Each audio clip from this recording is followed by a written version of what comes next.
Hello, ഈ വർഷത്തെ vacation ഞങ്ങൾ അടിച്ചു പൊളിച്ചു. അപ്പോൾ ഞങ്ങൾ ആദ്യമാണെങ്കിൽ ഞങ്ങൾ കോന്നിയിലാണ് പോയത്. പക്ഷേ അവിടെ ഞങ്ങൾക്ക് പോയ ദിവസം തന്നെ നല്ല മഴയായതുകൊണ്ട് വീഡിയോ ഒന്നും എടുക്കാൻ പറ്റിയില്ല. നല്ല സൂപ്പറായിരുന്നു കാണാനൊക്കെ, പക്ഷെ ഒന്നും എടുക്കാൻ പറ്റിയില്ല. കുറച്ച് ഫോട്ടോസ് മാത്രമേ എടുത്തുള്ളൂ. ഇന്ന് ഞങ്ങൾ പോകുന്നത് കുട്ടനാട്ടിലേക്കാണ്. സുർജിത്ത് അണ്ണൻ്റെ സ്വന്തം കൂട്ടുകാരൻ KK ചേട്ടൻ്റെ വീട്ടിലേക്ക്. അങ്ങോട്ടുള്ള പോക്കിൻ്റെ വഴിയിലെല്ലാം നല്ല നല്ല സീനറിയൊക്കെ കണ്ട് വണ്ടിയൊക്കെ നിർത്തി. ഞങ്ങൾ പിന്നെ ഫോട്ടോക്ക് മാനിയൊക്കെ ആയതുകൊണ്ട് അപ്പം മുതൽ ഫോട്ടോ എടുപ്പ് തുടങ്ങി. അങ്ങനെ വീട്ടിൽ ചെന്നപ്പോൾ അതിനെക്കാട്ടി മുടിഞ്ഞ ലൊക്കേഷൻ. എവിടേക്ക് തിരിഞ്ഞാലും വെള്ളം. അടുക്കള വാതിൽ തുറന്ന കായൽ, വീടിൻ്റെ മുറ്റത്ത് ഈ കായൽ.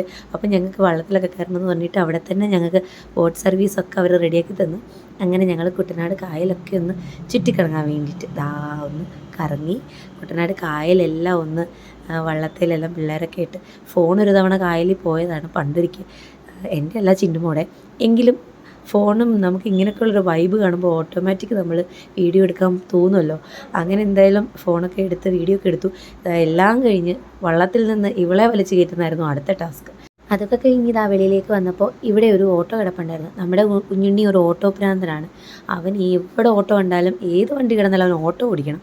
അങ്ങനെ അതേ കയറി കുറച്ച് സമയം അവൻ ഓട്ടോ. ഭയങ്കര കാറ്റായിരുന്നു ആ സമയത്ത്, നല്ല മഴയുണ്ടായിരുന്നു. അപ്പോൾ ഇവിടെ KK ചേട്ടൻ ഭയങ്കര വെൽ പ്ലാൻഡ് ആയിരുന്നു. മഴയായിപ്പോയി, പക്ഷേ ഫയർ ക്യാമ്പും ഒക്കെ ഞങ്ങൾ പ്ലാൻ ചെയ്തിരിക്കുകയായിരുന്നു പുള്ളിക്കാരൻ ഞങ്ങൾക്ക് വേണ്ടിയിട്ട്. അതുപോലെ തന്നെ ഗാനമേളയൊക്കെ അറേഞ്ച് ചെയ്തിട്ടുണ്ടായിരുന്നു ഞങ്ങൾ ചെല്ലുന്നതിന് വേണ്ടിയിട്ട്. ഏതെങ്കിലും ഫ്രണ്ട്സ് ഉണ്ടാവുമോ ഇങ്ങനെ? എന്തായാലും നല്ല പൊളി വൈബായിരുന്നു. ഈ ചേട്ടനാണ് പാട്ട് പാടുന്നത്. ഈ ചേട്ടൻ ഗാനമേളയ്ക്ക് പോകുന്ന ചേട്ടനാണ്. അപ്പം ചേട്ടനും ചേട്ടൻ്റെ വൈഫും കൂടെ ഒക്കെ വന്നിട്ടുണ്ടായിരുന്നു. ഈ ചേട്ടൻ കുറേ പാട്ടൊക്കെ ഞങ്ങൾക്ക് വേണ്ടി പാടിത്തന്നു. ഒരു സൈഡിൽ അവിടെ ചിക്കൻ ഗ്രില്ല് ചെയ്യുന്നു, സ്ത്രീകളെല്ലാം അതിൻ്റെ പുറകിലാണ്. അപ്പോൾ അവിടെ ആരും ഫോട്ടോ എടുക്കുന്ന പരിപാടിയൊന്നും ഇല്ല. അവർക്കൊക്കെ ഫോട്ടോയും ക്യാമറയും കാണുമ്പോൾ ഓട്ടമാണ്. ഞങ്ങൾ പക്ഷേ ചെന്ന് അവരെയും കൂടി ഇതിനകത്തിലൊക്കെ വലിച്ചിറക്കി. അപ്പം ഞങ്ങൾ ചെല്ലുന്ന പ്രമാണിച്ച് കുറേ പൂത്തിരിയും കമ്പിത്തിരിയും ഒക്കെ അവർ വാങ്ങി വെച്ചിട്ടുണ്ടായിരുന്നു പിള്ളേരൊക്കെ വരുന്നത് കൊണ്ട്. അപ്പോൾ അങ്ങനെ എന്തായാലും ഫയർ ക്യാമ്പിന് മഴയൊക്കെ ഒന്ന് മാറിക്കഴിഞ്ഞപ്പോഴത്തേക്കിന് ഫയർ ക്യാമ്പിനൊക്കെ ഉള്ളൊരു തിരി കൊളുത്തി. അങ്ങനെ കുറേ സമയം എല്ലാവരും കൂടെ അടിച്ചു പൊളിച്ചു. ലേറ്റ് നൈറ്റ് വരെ ഞങ്ങൾ അവിടെ സ്പെൻഡ് ചെയ്തു.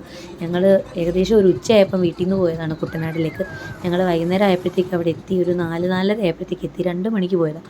പിന്നെ അവിടുത്തെ ചേട്ടൻ്റെ വൈഫും ഒക്കെയാണ് കുറച്ച് മുമ്പ് ഫോട്ടോയിൽ കണ്ടത്. പിന്നെ ഇതാണ് KK ചേട്ടൻ. തീ കത്തിച്ചുകൊണ്ടിരിക്കുന്ന സുർജിത്തണ്ണൻ്റെ കൂടെ ഇരിക്കുന്ന ആളാണ് KK ചേട്ടൻ. KK ചേട്ടൻ്റെ ഫുൾ ഫോം എന്തായാലും അറിയാവുന്നവർ കമൻറ്റ് ചെയ്തോളൂ. പിന്നെ ഞങ്ങൾ കുഞ്ഞിനെയൊക്കെ ഇട്ട് ഡാൻസൊക്കെ ചെയ്തു. അപ്പോഴാണ് ഇവിടെ പാത്ത് നിൽക്കുന്ന കുറേ സ്ത്രീജനങ്ങളുണ്ട്. ക്യാമറയ്ക്ക് മുമ്പിൽ വരാത്ത, ഫോട്ടോ എടുക്കാൻ സമ്മതിക്കാത്ത, അങ്ങനെ കുറേ നാണം കുണുങ്ങി ആൾക്കാർ ഇവിടെ ഉണ്ടായിരുന്നു.